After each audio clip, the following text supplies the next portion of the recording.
नमस्कार दोस्तों, मैं अखिलेश मौर्य आप लोग के समक्ष स्वामी विवेकानंद द्वारा रचित राजयोग का 5वां अध्याय लेकर उपस्थित हूँ। आशा करता हूँ आप लोग स्वस्थ होंगे और हम यही कहेंगे कि आप ये पूरा वीडियो देखें, सुने, आपको बहुत ही अच्छा लगेगा, उनसे बहुत सी सीख मिलेंगी। तो आइए हम वीडियो शुरू करते हैं। पंचम अध्याय, अध्यात्म प्राण का संयम। अब वह प्राणायाम की विभिन्न क्रियाओं के संबंध में चर्चा करेंगे। हमने पहले ही देखा कि योगियों के मत में साधना का पहला अंग फेफड़े की गति को अपने अधीन करना है। हमारा उद्देश्य है शरीर के भीतर जो सूक्ष्म गतियां हो रही हैं उनका अनुभव प्राप्त करना। हमारा मन बिल्कुल बाहर आ पड़ा है, वह भीतर की सूक्ष्म गतियों को बिल्कुल नहीं पकड़ सकता। हम जब उसका अनुभव प्राप्त करने में समर्थ होंगे तो उन पर विजय पा लेंगे। ये स्नायुविक शक्ति प्रवाह शरीर में सर्वत्र चल रहे हैं, वे प्रत्येक पेशी में आकर उसको जीवन शक्ति दे रहे हैं, किंतु हम उनका अनुभव नहीं कर पाते। योगियों का कहना है कि प्रयत्न करने पर हम उनका अनुभव प्राप्त करना सीख जाएंगे। पहले फेफड़े की गति पर विजय पाने की चेष्टा करनी होगी। कुछ काल तक यह कर सकने पर हम सूक्ष्मतर गतियों को भी वश में ला सकेंगे। अब प्राणायाम की क्रियाओं की चर्चा की जाए। पहले तो सीधे होकर बैठना होगा, देह को ठीक सीधा रखना होगा। यद्यपि मेरुमज्जा मेरुदंड से संलग्न नहीं है, फिर भी वह मेरुदंड के भीतर अव्यवस्थित है। टेढ़ा होकर बैठने से वह अस्त व्यस्त हो जाता है, अतः देखना होगा कि स्वच्छंद भाव से रहें। टेढ़े बैठकर ध्यान करने की चेष्टा करने से अपनी ही हानि होती है। शरीर के तीनों भाग वक्ष, ग्रीवा और मस्तक सदा एक रेखा में ठीक सीधे रहने होंगे। देखोगे कि बहुत थोड़े अभ्यास से वह श्वास प्रश्वास की नाई सहज हो जाएगी। इसके बाद स्नायुओं को वशीभूत करने का प्रयत्न करना होगा।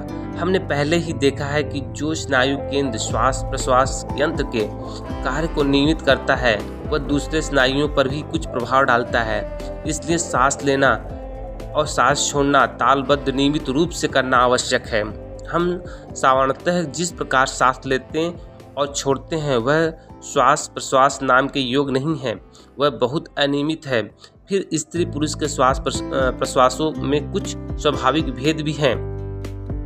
प्राणायाम साधना का पहला क्रिया यह है, भीतर निर्दिष्ट परिणाम से सांस लो और बाहर निर्दिष्ट परिणाम से सांस छोड़ो। इस प्रकार करने पर देह यंत्र का असामंजस्य भाव दूर हो जाएगा।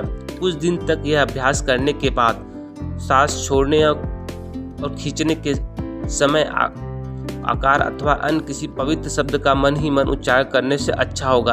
भारत में प्राणायाम करते समय हम लोग श्वास के ग्रहण और श्वास की संख्या ठहराने के लिए 1, 2, 3, 4 इस क्रम से न गिनते हुए सांकेतिक शब्दों का व्यवहार करते हैं। इसलिए मैं तुम लोगों से प्राणायाम के समय ओंकार अथवा अन्य किसी पवित्र शब्द का व्यवहार करने के लिए कह रहा हूँ। चिंतन करना कि वह शब्द श्वास के साथ तालबद्ध रूप से बाहर जा रहा है और भीतर आ रहा है। ऐसा करने पर देखोगे कि सारा शरीर क्रम से मानो साम्य भाव धारण करता जा रहा है।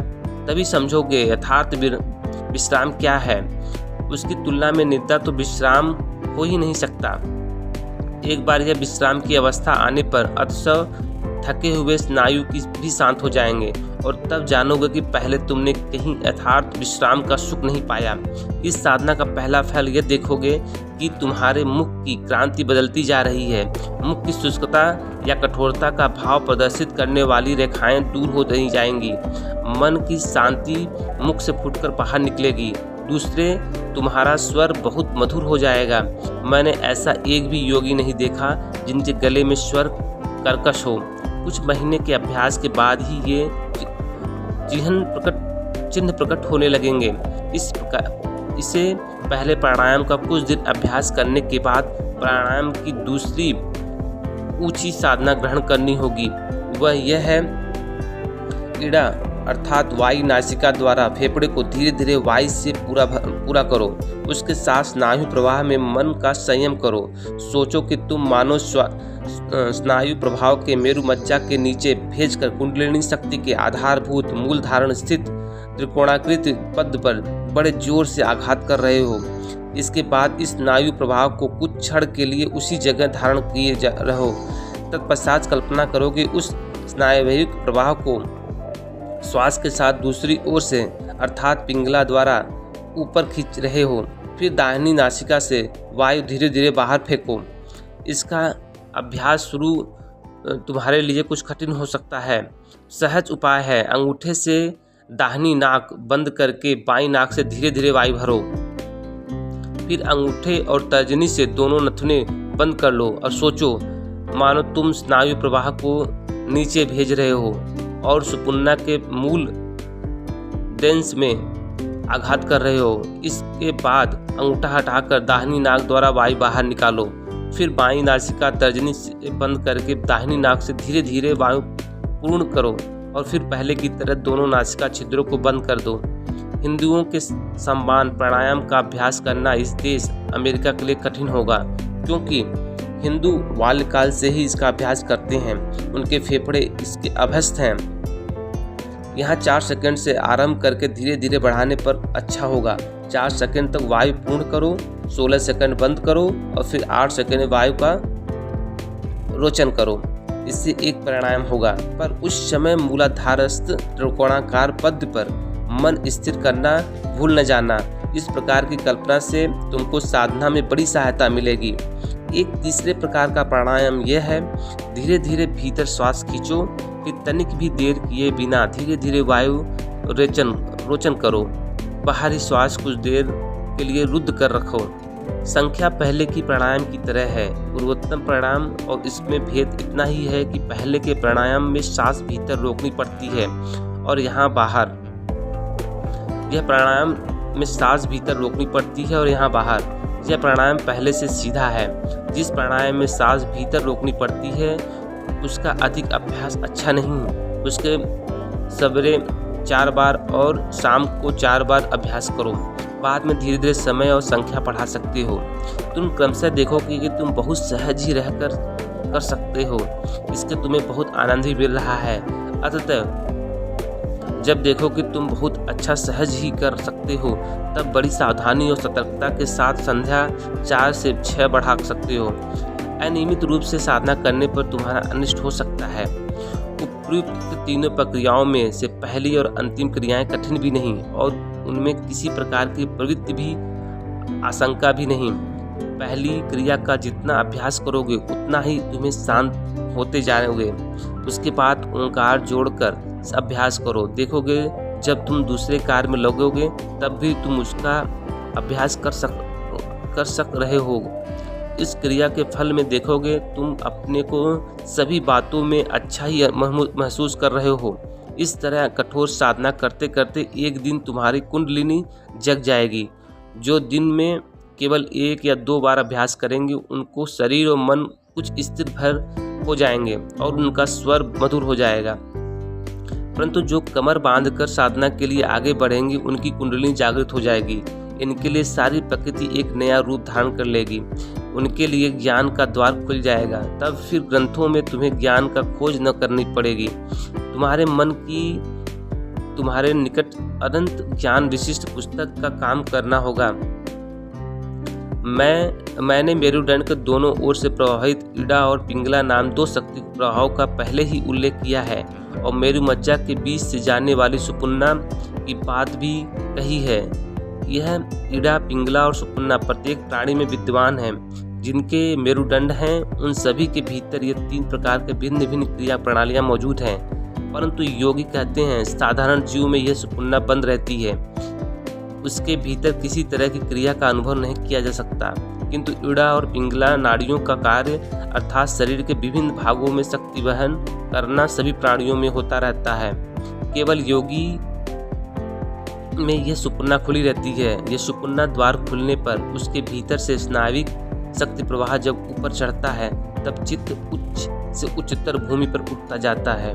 और अंत में हम अतिद्रवित राज्य में चले जाते हैं। हमारा मन तब अतिद्रवित, ज्ञानातीत, पूर्ण चैतन्य इत्यादि नामों वाली अवस्था प्राप्त कर लेता है। तब हम वृद्धि के अतीत प्रदेश में चले जाते हैं। वहाँ तर्क नहीं पहुँच जा सकता। इस सुपुन्ना का खोलना ही योगी का एकमात्र उद्देश्य है। ऊपर में जिन शक्ति वहन केंद्रों का उल्लेख किया गया है, योगियों के मत में वे सुपुन्ना में ही अव्यवस्थित हैं। रूपक की भाषा में उन्हीं को पद कहते हैं। सबसे निचले वाला पद सुपुन्ना के सबसे नीचे भाग में अव्यवस्थित है, उसका नाम है मूलाधार। इसके बाद दूसरा है स्वाधिष्ठान, तीसरा है मृदुपूर, फिर चौथा अनाहत, पांचवा विशुद्ध, छठा आज्ञा और सातवां है सहस्रार या सहस्त्रदल पद। यह सहस्रार सबसे ऊपर मस्तिष्क में स्थित है। अभी इनमें से केवल 2 केंद्रों चक्रों की बात हम लोग लेंगे, सबसे निचले वाले मूलाधार की और सबसे ऊपर वाले सहस्त्रार की। सबसे नीचे वाले चक्र में ही समस्त शक्तियाँ अव्यवस्थित हैं और उस शक्ति को उस जगह से लेकर मस्तिष्कस्थ सर्वोच्च चक्र पर ले जाना होगा। योगी कहते हैं मनुष्य देह में जितनी शक्तियाँ हैं उनमें ओज सबसे उत्कृष्ट कोटि की हो सकती है। यह ओज मस्तिष्क में संचित रहता है। जिसके मस्तिष्क में ओज जितने अधिक परिमाण में रहता है वह उतना ही अधिक बुद्धिमान और आध्यात्मिक बल से बली होता है। एक व्यक्ति बड़ी सुंदर भाषा में सुंदर भाव व्यक्त करता है परंतु लोग आकृष्ट नहीं होते हैं, और दूसरा व्यक्ति न सुंदर भाषा बोल सकता है न सुंदर ढंग से भाव व्यक्त कर सकता है परंतु फिर भी लोग उनकी बात से मुग्ध हो जाते हैं। ऐसा क्यों? यह ओज शक्ति ही शरीर से निकलकर ऐसा अद्भुत कार्य करती है। इस ओज शक्ति से युक्त पुरुष जो कुछ कार्य करते हैं उसी में महाशक्ति का विकास देखा जाता है। ऐसा है ही ओज शक्ति है। यह ओज थोड़ी बहुत मात्रा में सभी मनुष्यों में विद्यमान है। शरीर में जितनी शक्तियाँ खेल कर रही हैं उनका उच्चतम विकास यह ओज है।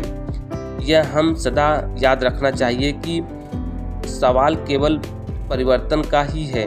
एक ही शक्ति दूसरी शक्ति में परिणत हो जाती है।